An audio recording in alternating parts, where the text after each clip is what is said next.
Welcome to Middle East Briefing. The content of the briefing includes: can MBS still remake Saudi Arabia? China displays FC-31 fighter at Saudi defense show amid Mideast conflicts. Oil investors are adrift in Red Sea rip currents. Panic mounts in Rafah over looming Israeli offensive after night strikes. Biden faces a flashpoint in his presidency as Jordanian king visits the White House. Can MBS still remake Saudi Arabia? Foreign affairs. The war in Gaza has complicated Saudi Arabia's efforts to normalize relations with Israel. While the Saudi government wants to bolster its security and establish a security alliance with the United States, it cannot forge ties with Israel while it continues to bomb Gazan civilians and refuses to recognize the right of Palestinians to their own state. However, normalization is not the only way for Saudi Arabia to strengthen itself. The regime is actively developing new non-oil-related sectors, shifting its source of legitimacy from fundamentalist Islam to nationalism, and promoting a more tolerant and modern society. These changes encompass virtually every aspect of the country's society, from the legal and educational systems to the roles of religious authorities and women. Saudi Arabia now promotes the opposite of what Islamist regimes enforce and rejects transnational ideological claims and commitments. These changes could help bolster Saudi Arabia's prosperity and, relatedly, the regime's popularity. However, for them to succeed, peace must prevail. The Saudi leadership has adjusted its posture and adopted a more conciliatory policy toward its rivals, including Iran and the Houthis. It has signed a détente agreement with Iran, endorsed a roadmap peace agreement to end the war in Yemen, and is negotiating directly with the Houthis. The Saudi government hopes that building financial and investment ties with Iran and the Houthis will eventually shield the kingdom from their aggressive acts. However, the Saudis are not naive about their enemies' will to harm their country, and they know that there is no military solution that can bring about a Palestinian state or force the United States out of the Middle East.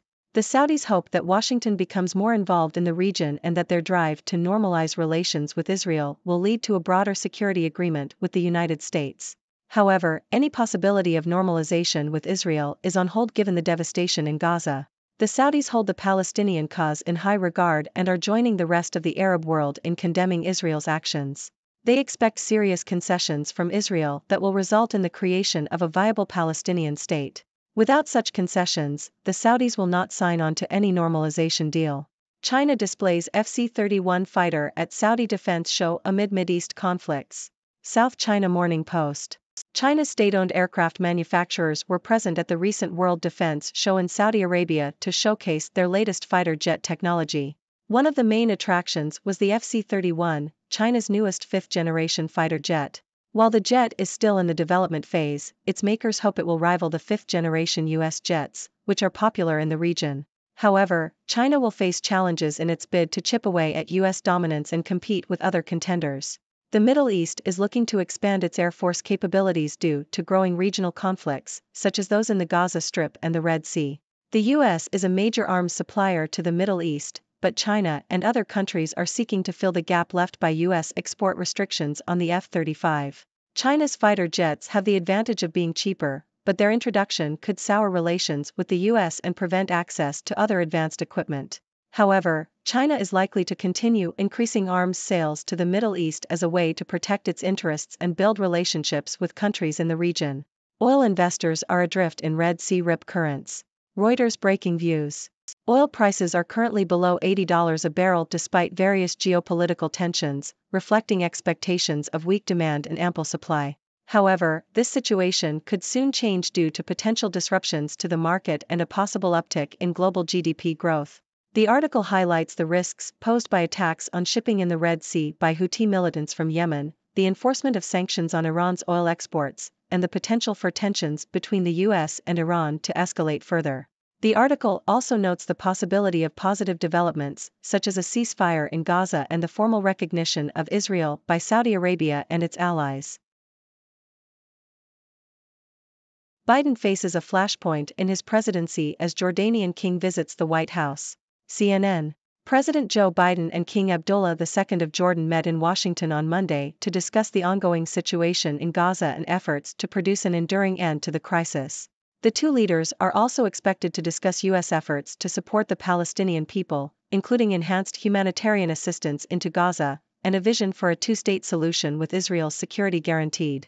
The meeting comes at a critical time in the war between Israel and Hamas and at a possible inflection point for Biden's presidency, as he faces increasing scrutiny over his mental acuity. U.S. Defense Secretary transfers duties to deputy after hospitalization in critical care unit. Yahoo! U.S. Defense Secretary Lloyd Austin has been admitted to hospital due to an emergent bladder issue. The 70-year-old has transferred his duties to Deputy Secretary of Defense Kathleen Hicks. Austin's hospitalization comes after a previous bout of surgery for complications following prostate cancer surgery. That hospitalization led to criticism that President Biden had not been informed of Austin's condition for 3 days. The neurotic fixations of U.S. foreign policy. Foreign policy. The United States has a tendency to rely on the same foreign policy strategies even when they are not effective, according to Stephen M. Walt, a professor of international relations at Harvard University.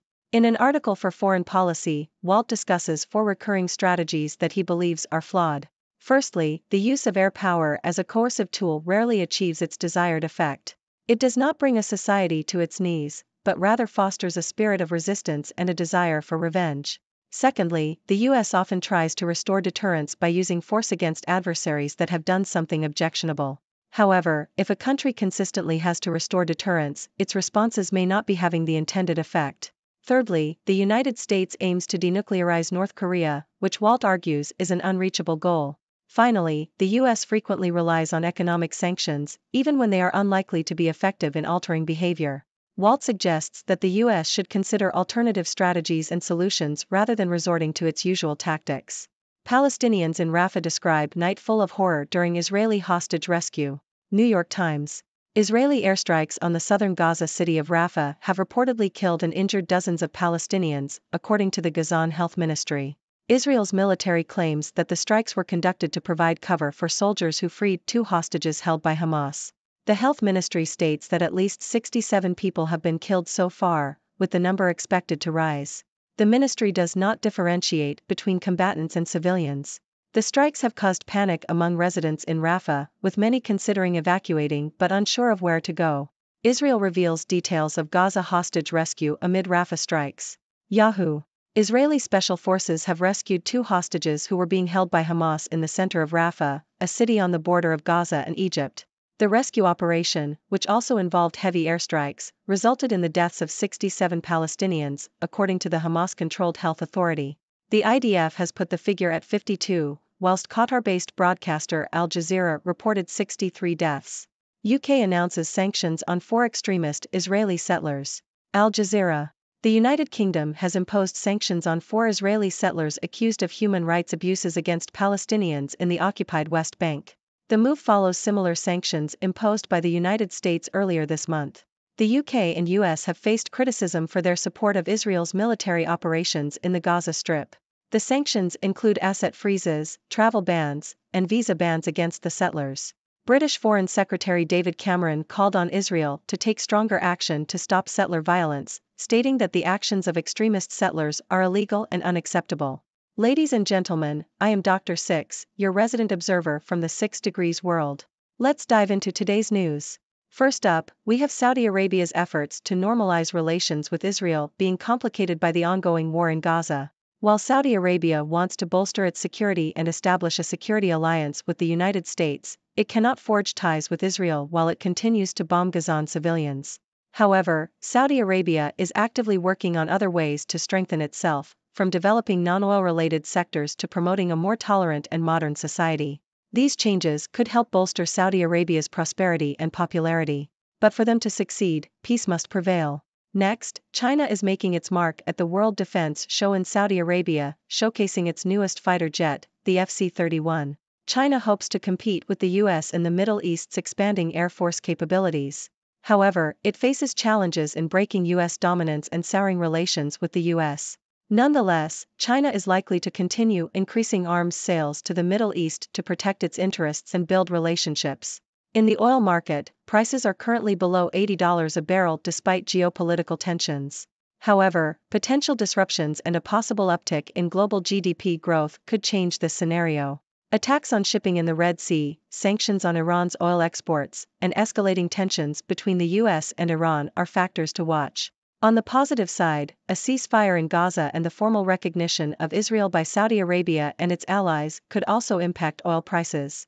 Moving to the ongoing conflict in Gaza, Israeli forces have launched multiple airstrikes on the Gaza Strip, targeting the city of Rafah.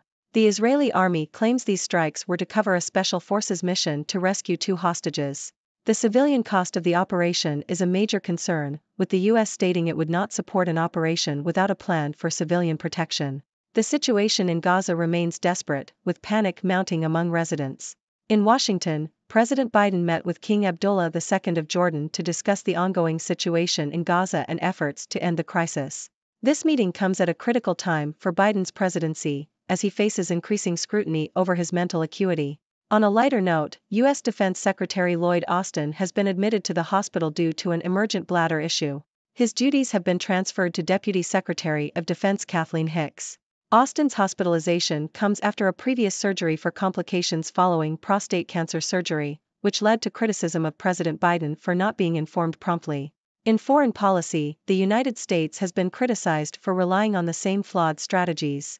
The use of air power as a coercive tool, attempts to restore deterrence, and the goal of denuclearizing North Korea are all strategies that may need re-evaluation. The U.S. should consider alternative strategies instead of resorting to its usual tactics. Lastly, the United Kingdom has imposed sanctions on 4 Israeli settlers accused of human rights abuses against Palestinians in the occupied West Bank. This move follows similar sanctions by the United States. The UK and US have faced criticism for their support of Israel's military operations in Gaza. That's all for today's news. Remember, peace is essential for Saudi Arabia's transformation. China is making moves in the Middle East, oil prices are unpredictable, Gaza is in crisis, and the US needs to rethink its foreign policy strategies. Now, over to you, my dear audience. What are your thoughts on these news stories? Thank you for tuning in.